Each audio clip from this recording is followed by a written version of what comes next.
Hello everyone and welcome back to the Common Sense Crypto channel. As with you always, this is Rich doing another video today on XRP. So I hope you're all having a wonderful day today wherever you are in this great world. We're going to talk about XRP. And I got to start with this. If you're holding over 10K XRP, you are now a whale. I honestly thought it took a lot more than 10K XRP to become a whale, but that apparently is now the new number. While interviewing BlackRock's head of digital assets, they couldn't resist taking a shot at XRP. Take a listen to this. Get a background on you. Like, how did you get involved in the digital assets, Bitcoin space? What was your journey like? Personally? Well, I started in this space in 2017, frankly, by pretty fortuitous circumstances that ultimately led me to BlackRock in August of 2018, where there was an opportunity to come in and help them figure out this whole blockchain and digital assets world. And the rest is kind of history. It's been 6 years now. It's been a pretty fun journey. Obviously, you know, as a firm, we've come a long way and built a number of solutions, not just, you know, IBIT most famously, but across crypto, stablecoins, tokenization, you know, what we've done in this space, all kind of in the name of bringing greater access for our clients. Yeah, I noticed you left off the part where you actually worked at Ripple for a little bit. For this audience, you're a reformed shitcoiner, I guess we could. So he called Robbie Minnick a former shitcoiner, calling XRP a shitcoin. Well, here's David Schwartz talking about how XRP flips Bitcoin. Take a listen. I think the consolidation of blockchains is probably a pretty safe bet. I think when any technology is new, people try everything. And just because someone comes up with an improvement on something doesn't mean the original thing immediately dies off, but probably eventually the better thing will outcompete the, you know, and so I think you will have this consolidation where only chains that find some real use case will continue to exist. So if it doesn't have a real use case, it will most likely not exist any longer. And eventually XRP is going to flip Bitcoin once again. It's just a matter of time.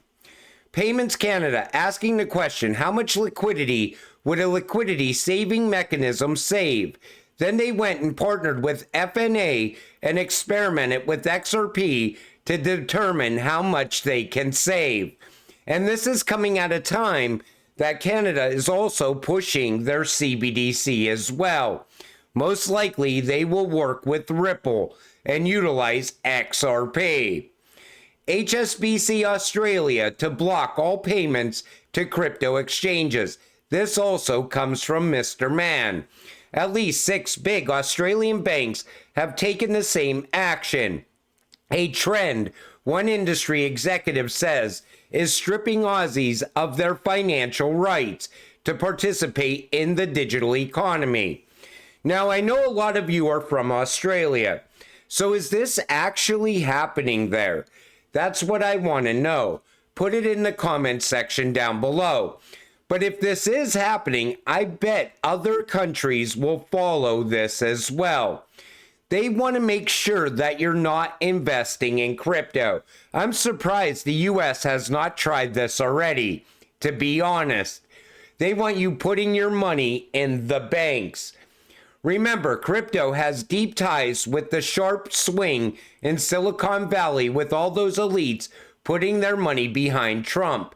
Take a listen to this. Also remember, crypto has deep ties with the sharp swing in Silicon Valley with all those elites putting their money behind Trump. The founders of crypto-focused VC firm A16Z pledging a significant amount of money to him. The Winklevoss twins actually maxed out how much they can give to Trump under election laws. And that's not even mentioning the crypto super PACs. You've got Fairshake, which is looking to elect crypto-friendly candidates up and down the ballot.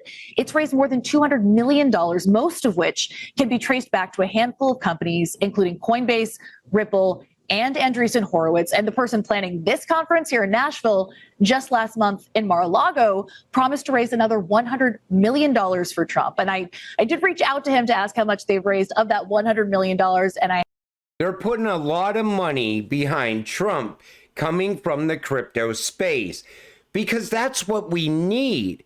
We need innovation to grow here in the United States. We need a clear path forward for crypto.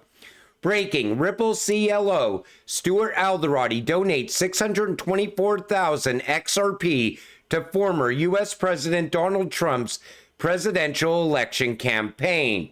Now, people right away were saying that Trump now holds XRP, but he doesn't. Ripple simultaneously converted to USDC. That's what happened. So Trump is holding USDC. For now, I'm sure he's going to convert it to US dollars because Trump likes the US dollar. The clearinghouses' real-time payments have hit all-time highs. Ripple, Saylor, and Stronghold each contribute to enhancing the ACH network's efficiency, speed, and security through their respective blockchain technologies and integrations. Sorry, that also comes from Mr. Man. But you know, Stronghold is a cryptocurrency I recently bought. And I never researched it before, but honestly, it is a strong cryptocurrency, much like Ripple and Saylor. Also going to be part of the new financial system. But that's where everybody's looking right now, is at real-time payments. That's the future. People no longer want to wait days for their money to show up. Is it going to show up? And it's costing a shit ton of money to send money. So when you cut out the cost of sending money and you make it faster and more secure, this is the future. This is where we are going. Fate of Solana and XRP ETF hanging in the balance. Remember those ETFs? Well, now it looks like it's not going to happen for XRP. Per a report, a major asset manager, the multi-trillion-dollar investment giant BlackRock, is reluctant to embrace other altcoins. According to Robert Minnick, BlackRock's digital assets head, he says BlackRock sees very little interest in crypto beyond Bitcoin and Ethereum. But I know for a fact BlackRock is looking at utility. How many times have we heard Larry Fink talk about tokenization? You know these ETFs are going to be tokenized on the XRP ledger. And Robbie Minnick also knows what Ripple is capable of. They also know what XRP is capable of. But I always said we don't need an ETF for XRP. It will run on its own utility. It has real-world use case. Big and breaking, U.S. will hold 9 million Bitcoin if elected to power, RFK Jr. says. How many of you are tired of this already? All these promises around Bitcoin every single day coming from these politicians. It's all talking points. It's all to get elected. They're going after the crypto vote. And they mention Bitcoin because most people outside of crypto, they only know Bitcoin. Try talking to someone about crypto right away. They always say, "Are you talking about Bitcoin?" It's like, no, I'm talking about utility. I'm talking about a new financial system. But that's why they're targeting Bitcoin for their talking points. And I don't know what the hell happened with Michael Saylor. Take a listen to this. He's talking about Bitcoin being worth $13 million per coin by 2045. Here's my macro Bitcoin forecast. It's 21 years. Goes out to the year 2045. What do I think will happen? Well, I've got a bear case and a bull case, but what I think will happen is that 55% ARR goes to 50%, 45, 40, 35, 30, 25, 20. It's between 50 and 20 it'll gradually decelerate till it's growing about twice as fast as the S&P index. And at that rate, Bitcoin's $13 million a coin in the year 2045. 13 million. It could be a 3 million bear case. It could be a 49 million bull case. But what is Bitcoin? 7% of the. So think about that. By 2045, by then, the new digital economy will be put in place. Most likely, Bitcoin will be gone by then. Bitcoin runs on belief. The reason it's sitting at the price it's sitting at right now is because people believe it's going to go to a higher price. Once it achieves that price, they will believe it could go even higher. But once something flips Bitcoin, the belief leaves Bitcoin. It has no real world use case. It's very expensive. It's very slow. And everybody right now is looking for real-time payments. Fast, cheap, and secure.